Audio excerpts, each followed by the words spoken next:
All India Dhangar समाज महासंघ के प्रदेश अध्यक्ष अनिल धनगर और अखिल भारतीय गरिया महासभा के राष्ट्रीय अध्यक्ष मूलचंद के नेतृत्व में बैठक आयोजित की गई,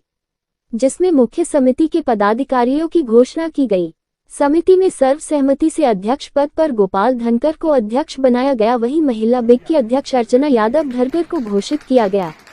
राष्ट्रीय अखिल भारतीय गरिया महासभा के राष्ट्रीय अध्यक्ष मूलचंद का कहना है कि देश में 14 करोड़ की आबादी धनगर समाज की है, वहीं प्रदेश में 80 लाख के लगभग है।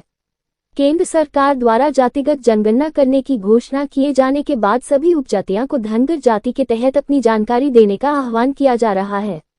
जिससे राजनीतिक क्षेत्र में समाज के लोगों को हिस्सेदारी मिल सके। वहीं 31 मार्च को लोकमाता अहिल्याबाई होलकर की जयंती की पूर्व संध्या पर तिलवारा स्थित गरिया भवन में भूमि पूजन कार्यक्रम आयोजित किया जाएगा, जिसमें मंत्री राकेश सिंह मुख्य अतिथि के रूप में मौजूद होंगे। साथ ही अहिल्याबाई होलकर के जीवन पर आधारित नाटक का मंचन महाराष्ट्र के कलाकारों द्वारा किया जाएगा।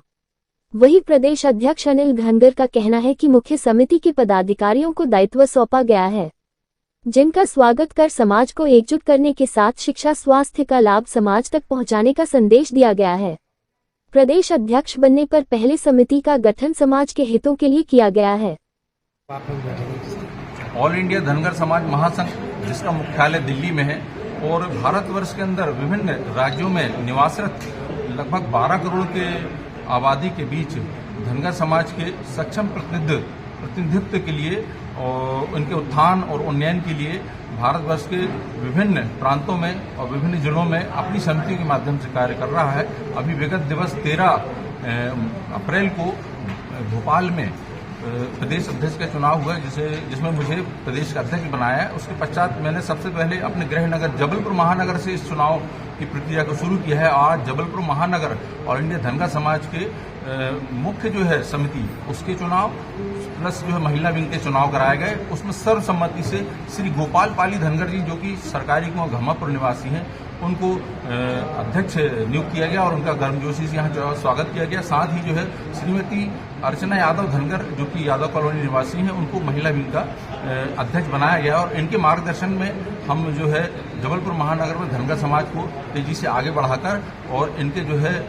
उचित जो प्रतिनिधित्व है उसको जो है राजनीति में हम लाना चाहते हैं। इसी कड़ी में जबलपुर महानगर में सचिव के पद पे हमने इंजीनियर भूपेंद्र पाल मोनू धनगर जी को मुख्य समिति का सचिव और श्रीमती मीनू निखरे को महिला विंग जबलपुर महानगर का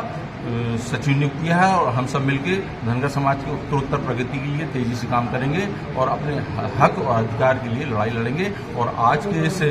चुनाव के आयोजन में हमारे मुख्य जो अतिथि के रूप में माननीय श्री मोदी सीबीलाल जी, जो श्री राष्ट्रीय गरिया महासभा के अध्यक्ष हैं, उनका आशीर्वाद प्राप्त हुआ और उन्होंने सभी जो है नवनियुक्त पदाधिकारियों को नियुक्ति पत्र देकर और पुष्पगुच्छ देकर माल्यार्पण करके उनका उत्साहवर्धन किया। मैं माननीय मोदी श्रीपाल जी का भी हृदय की गहराइयों से अभिनंदन, स्वागत और वंदन करता हूं और आप सभी मीडिया से आए हमारे जो है सहयोगियों को बहुत बहुत धन्यवाद। ऑल इंडिया धनगर महासंघ का पदाधिकारियों के चुनाव हुए हैं, उसमें मुझे हिस्सा लेने का सौभाग्य प्राप्त हुआ। मैं ऑल इंडिया धनगर महासंघ समाज के अध्यक्ष प्रदेश अध्यक्ष भाई अनिल धनगर जी का बहुत बहुत धन्यवाद और आभार करता हूं और उन सभी पदाधिकारियों को बहुत बहुत शुभकामनाएं देता हूं जिन्होंने आज ये दायित्व समाज के द्वारा जो दिया गया है। समाज में किस तरह की समस्या आ रही है जिसके लिए मैं मूल रूप से समाज को ये कहना चाहता हूँ कि समाज में संगठनात्मक तरीके से सभी समाज के लोगों को एकत्रित करके, जैसे मैं आपको देखूं कि धनगर गड़रिया समाज जो है पूरे देश में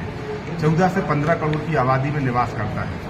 सिर्फ मध्य प्रदेश की अगर हम बात करें तो 80 लाख के लगभग हम यहाँ पे एकत्रित हैं, लेकिन हमारी भागीदारी और सहभागिता की आवश्यकता है। जो राजनीतिक सहभागिता हमारी होनी चाहिए वो अभी हमारी जीरो है। तो मैं ऐसा मानता हूँ कि जब तक हम संगठन को मजबूत नहीं करेंगे तो हमारी भागीदारी सुनिश्चित नहीं हो पाएगी। अभी सरकार के द्वारा जो जनगणनाएं कराई जाएंगी, जिसकी घोषणा केंद्र सरकार के द्वारा की गई है, मेरा सभी से निवेदन है, सभी उपजातियों से लिखने वाले लोगों से, चाहे वो पाल, यादव, धनगर,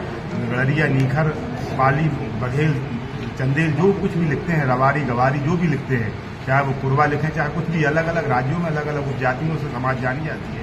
मेरा सबसे निवेदन है कि अगर पुस्तक में आप गड़रिया लिखते हैं तो आपकी पूरी मूल जनसंख्या निकल के आ जाएगी।